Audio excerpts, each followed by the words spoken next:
The movie opens in Buffalo. Dan excels at car sales because he understands customer motivation, earning the title of Salesman of the Month once again. His colleague Hal makes a flamboyant entrance to the dealership, driving as though he believes cars, and by extension, women, prefer speed. Cars like chicks, Jorge, they want to go fast. However, the rest of the staff considers him odd. Dan leaves work early, eager to celebrate his anniversary, clearly cherishing his family life in their tranquil suburban neighborhood. They have 3 children, Nina, Kyle, and Max. Nina plans to follow her boyfriend to Iowa and switch her college major, abandoning her journalistic aspirations, much to her parents' disapproval. Kyle, struggling to communicate with his father, can barely say and chooses to visit his friend Samir instead, after Dan discourages his gaming habit. Where are you going? Samir's? Again? You made me quit gaming so I'd make friends. I made you quit gaming because blowing people's heads off 24/7 isn't exactly healthy. You know, you're meant to be babysitting tonight. It's our anniversary. An argument breaks out between Nina and Kyle over who will babysit Max during their parents' anniversary. Dan intervenes, assigning Nina the babysitting duties and suggesting it might be beneficial for Kyle to spend some time outside the home. Nina agrees reluctantly, masking her frustration as she suspects Kyle's real intentions at Samir's. The guy rides to Samir's house and hands over $200 as a rent payment for his gaming setup in the garage. Unbeknownst to his family, Kyle has gained popularity as a streamer known as Killboy, renowned for his skill in shooting games. Dan and Jessica celebrate their anniversary each year by visiting a carnival. While waiting in line for a roller coaster, some young guys watching Killboy's stream are so captivated Oh man, Killboy is awesome. that they let Dan and Jessica go ahead. Dan enjoys spending time this way, but Jessica craves more excitement. I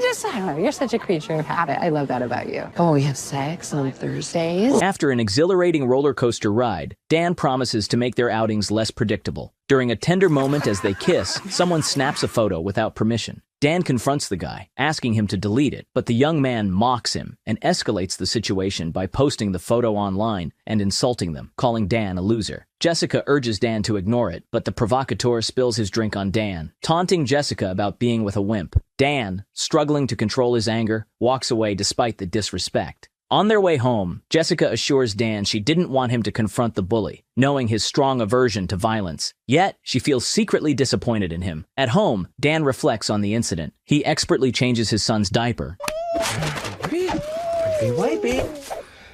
and then goes to bed to find Jessica already asleep. Oh, anniversary sex. I'm awake.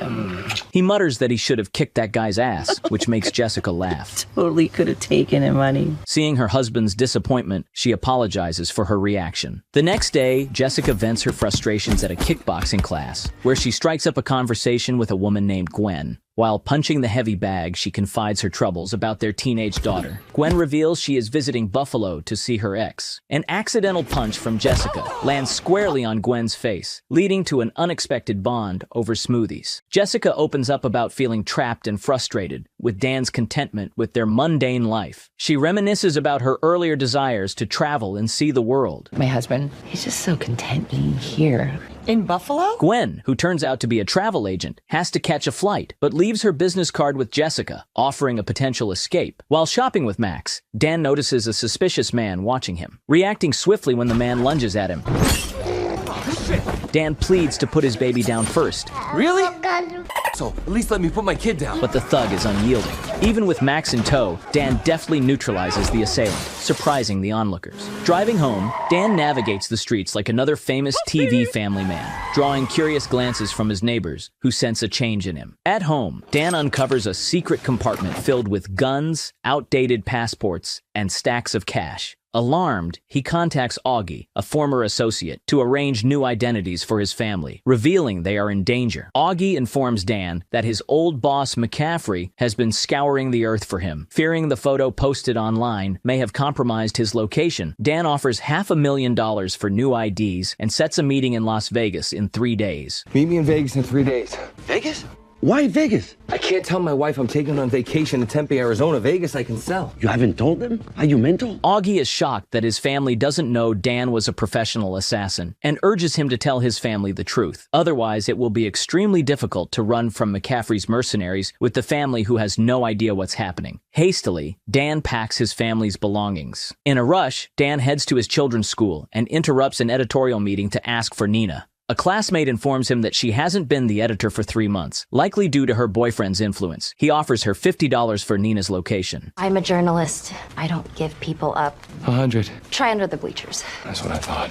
He finds Nina beneath the bleachers. Your dad's hot. Okay, Kelly, that's gross. Disappointed, he expresses his frustration over her abandoning her dreams of journalism. How could you do that? You work so hard to become editor. You don't even read my stuff. Of course I do. I always do. Yeah, bullshit. However, there's no time to dwell. They must pick up her brother from the chess club, where Dan is further dismayed to learn Kyle has also quit. They drive to Samir's house, where Dan discovers Kyle has been paying to stream in the garage. Dan informs his children that they are heading to Las Vegas and instructs them to show nothing but excitement about the trip to Jessica, or he'll reveal they've been lying all the time. At Jessica's workplace, Dan persuades her to embark on the spontaneous trip she's been craving. Confused about the sudden urgency, Jessica is initially hesitant, but Dan's insistence and salesmanship win her over. Who are you? I don't even recognize you. Oh, you're gonna love him. He's crazy and bad. Oh. Ooh, are you sure it's not Tuesday? Impressed by this new side of Dan, she agrees excitedly. As they prepare to leave, Dan spots a black SUV parking outside the hospital and urges Jessica to leave immediately. As they exit the parking lot, McCaffrey's men appear. As the bus passes through, Dan skillfully evades the pursuers, weaving stories to explain his abrupt driving. Despite a close chase, he continues to evade their pursuers, all while keeping his family oblivious to the danger. Sorry about that. Their lead foot? Like a squirrel or something jumped out in front of me. Realizing there's a tracker in his car, Dan quickly drives into his workplace, narrowly closing the gates on the pursuers. In a hurried attempt to disguise their actions, he lifts the car with his family still inside, claiming he needs to change the oil and check the coolant. Can we not be in the car for it? While under the car, he locates the tracker and manages to remove it just as the pursuers pass by, missing them entirely. Spotting Hal about to test drive a new car, Dan encourages him to push the speed and stealthily attaches the tracker to Hal's vehicle. Get her on the freeway. You open her up and you get a ticket, it's on me. The pursuers fall for the decoy. With 33 hours left until they reach Las Vegas, Dan's wife and kids busily tweet and post about their trip. To avoid detection, Dan collects everyone's phones, declaring it a device-free trip, which frustrates the kids. Yours too. They are unaware that he plans to dispose of the phones completely. Mine too, all of us, okay? Solidarity, bye!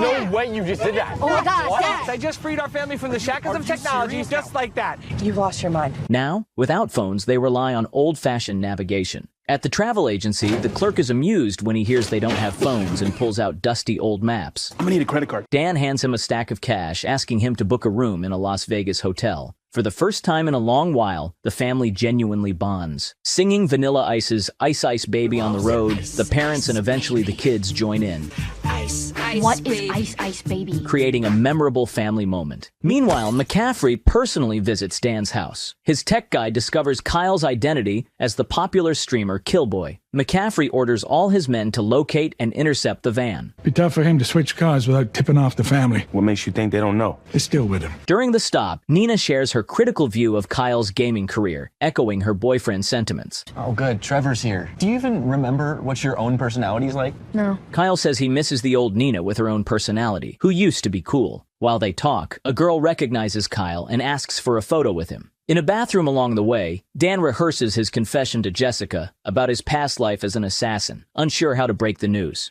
Afterward, he goes to pay for the rooms. On his way out, Dan notices Kyle talking to that girl, which impresses the father. He asks Nina why the girl took a selfie with Kyle and why she calls him Killboy. Hey, what was all this about? Upon learning that his son is a popular gamer and the girl is going to post those pictures online, he tells the family that all the rooms are booked and they have to keep going. McCaffrey enlists a local motorcycle gang to track Dan. As they close in on a bridge, Dan notices 3 bikers. His family, lulled into sleep by calming music he plays through their headphones, remains unaware as he prepares his silenced gun. He tries to shake off the pursuers, while his family bobbles their heads like bobblehead dog figures on a dashboard. His mirror is shot, but he manages to get rid of one, barely avoiding a crash. Only Max is awake, enjoying the activity. He even helps his father by handing him his milk as a weapon. Dan bumps the 3rd one, sending him flying.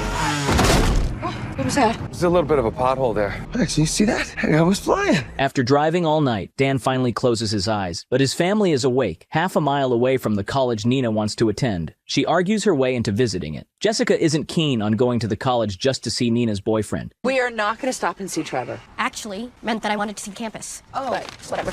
right, because you're really interested in seeing the facilities. Yeah, actually, I am. Are you serious? Eventually, they visit the college, and the place is gorgeous, bustling with festivities. Dan tells Jessica that if they want Nina to listen to them, they should start listening to her first. So Jessica decides to show Nina what college life is really about. Mistaking her for a student from behind, one student offers Jessica a beer from a keg. Hey, sexy, you want me to show you how to do a keg stand? Oh, ew. Sorry, I didn't realize you were a mom. She recalls her athletic college days and decides to show off her keg stand skills, Bear me! impressing even Nina. Don't you ever try anything like that. That was awesome, actually. Beer me? The main reason Nina wanted to visit the campus was because her boyfriend, Trevor, attends this college. Kyle tells Nina, You guys don't get Trevor. We get Trevor. We don't like Trevor. Why? Ever since you've been dating him, you've been like a completely different person. Plus, he treats you like shit. You deserve more. During a campus tour, Dan admits that he's impressed by her performance. She excitedly wonders what her life would be like if she hadn't abandoned her sports career. Especially that cake stand when it was so freaking hot. Yeah? Did you ever have sex on a pole vault, Matt? Don't answer that. Oh my. She also admits she likes his spontaneous behavior over the past few days. Dan spots a suspicious German man on his phone and thinks he might be an operative for McCaffrey. He starts a conversation with the man, asking about his job. Jessica notices their strange conversation. Dan begins to speak German with the man so that his wife can't understand their dialogue. Wenn du darüber reden willst, was in dem Kopf ist, bleibt es zwischen uns. Don't worry, honey, we'll catch up, okay? All right, honey. When she leaves, the man shows what's inside his briefcase. What the hell is that? Korn. I thought I made this clear. So you're just German? Yeah, genau. However, Dan realizes his mistake when he is unexpectedly attacked by a different individual. They start to fight in the chemistry lab, while his family attends a tour just behind the wall. After a short scuffle, Dan incapacitates the assailant and rejoins his family shortly after to keep moving. But Nina has gone to see Trevor. Nina discovers Trevor cheating on her. You're cheating on me. Monogamy is just a construct of our Western repressive civilization. I thought we were on the same page on that. And returns in tears. Dan attempts to comfort her with his stories, but realizes she doesn't need another dad lecture. Instead, he teaches her a martial arts move to inflict severe pain without lasting damage. It's a 13th century martial art. How do you even know about that? Well, maybe it's more you old man than you thought. Nina uses this move on Trevor, taking a picture as he winces in pain, which boosts her spirit significantly. She returns to the van, appreciating her father more than ever. What did you say to her? It was just a dad lecture. Back on the road, the family bonds even more. As Nina drives, she thanks Dan for always being there for her and considers reclaiming her editorial position at school. Dan supports his daughter and expresses his admiration for her work. I'm serious, that piece you wrote about pervasive corruption in the Board of Education. My God, I got chills. You actually read that? Of course I did. I'm your biggest fan, Beans. At a small motel, the parents finally relax and let off some steam.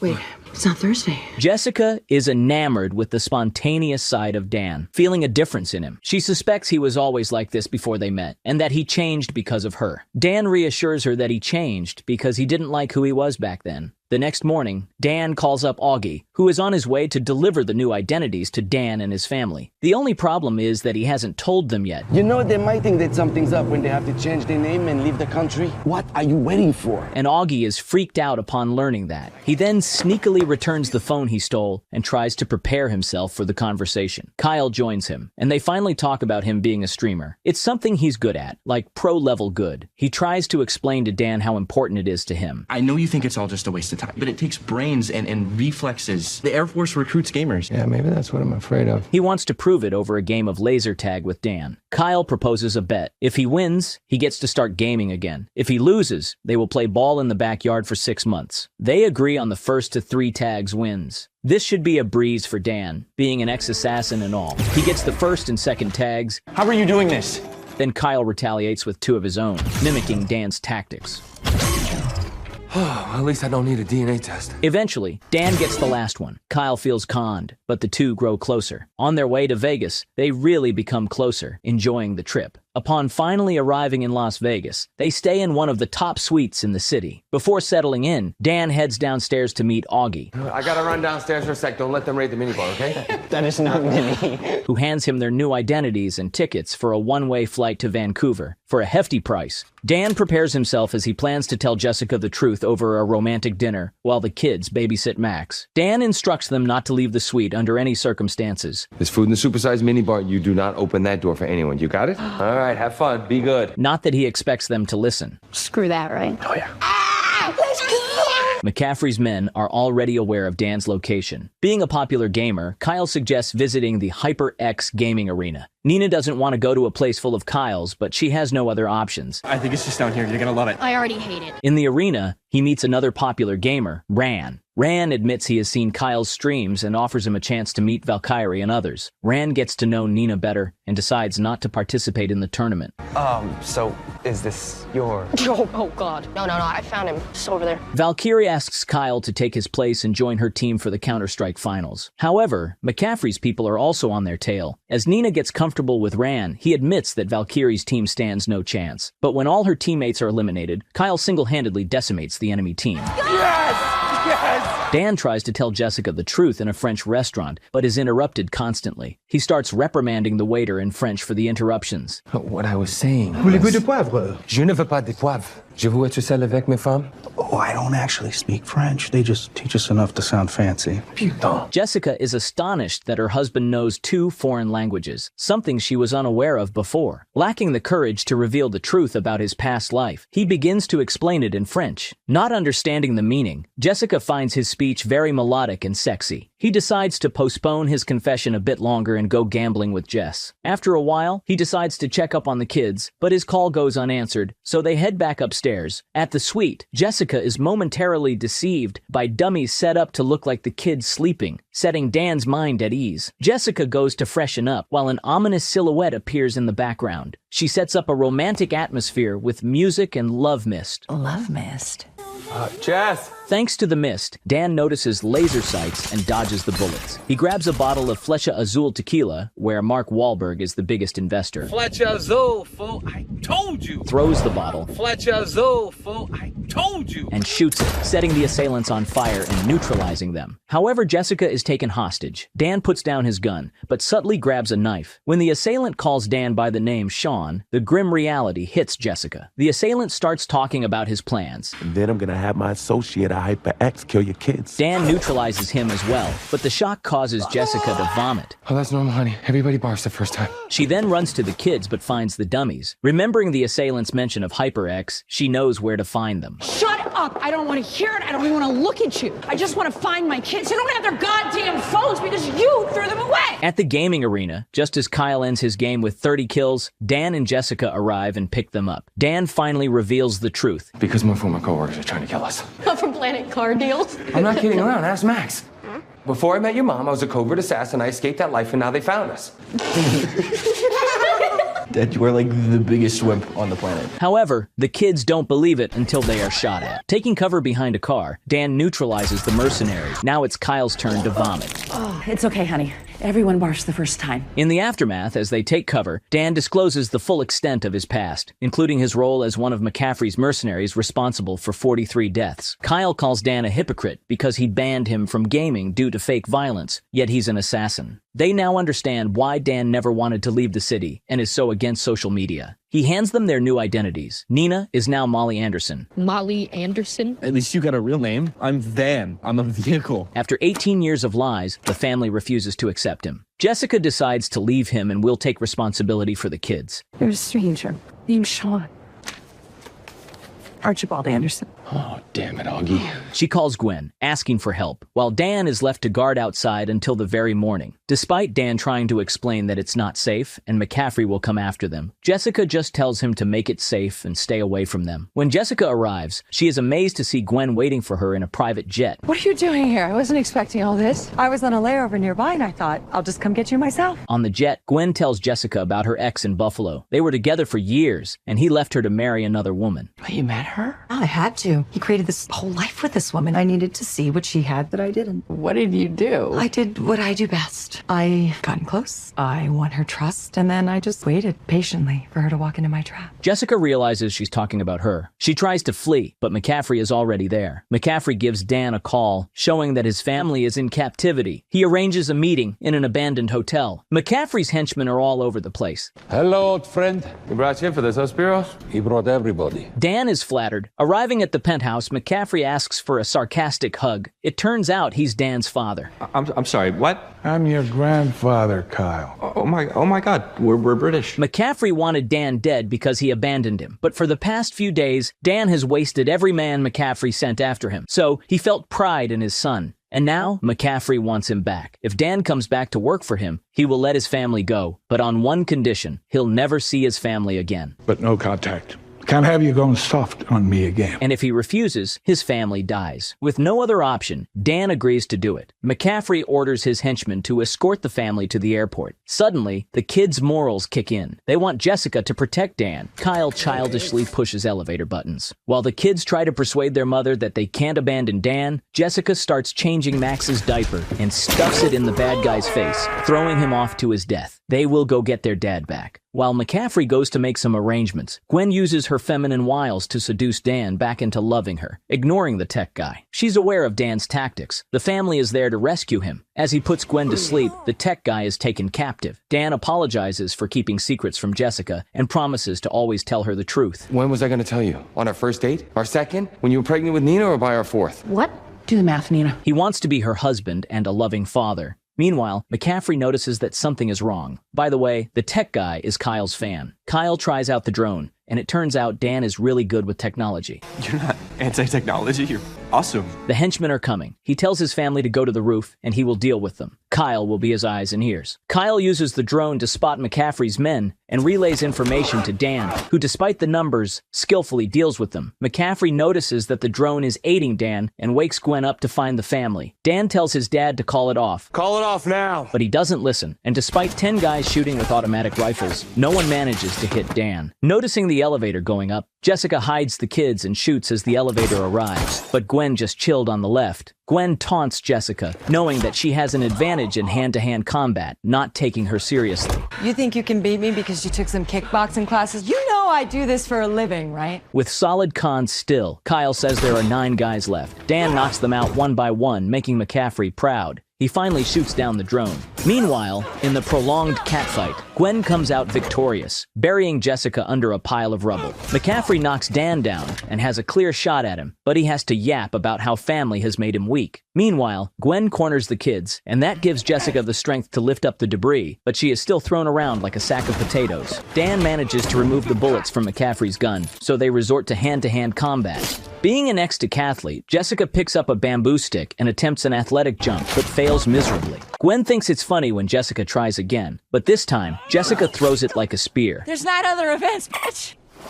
McCaffrey beats Dan in the fight and grabs a gun to finish him off. But then the family comes in, and Nina tells McCaffrey that she's happy to find her grandpa and suggests they could become a normal family. When I look at you, I don't just see a cold-blooded killer. I see my grandpa. If you think this little speech is going to win me over, Honestly, I was just hoping it would buy him enough time to do this. This distraction gives Dan a chance to act. The family reunites and the police arrive. 6 months later, Nina becomes a famous journalist by making a report about McCaffrey's assassin group. Dan starts a company teaching security guards and hires Augie. Jessica becomes a coach, and Kyle continues making videos online. The family gets ready for a big trip, packing up an RV to take Nina to Stanford. In line with their new tradition, they give up their phone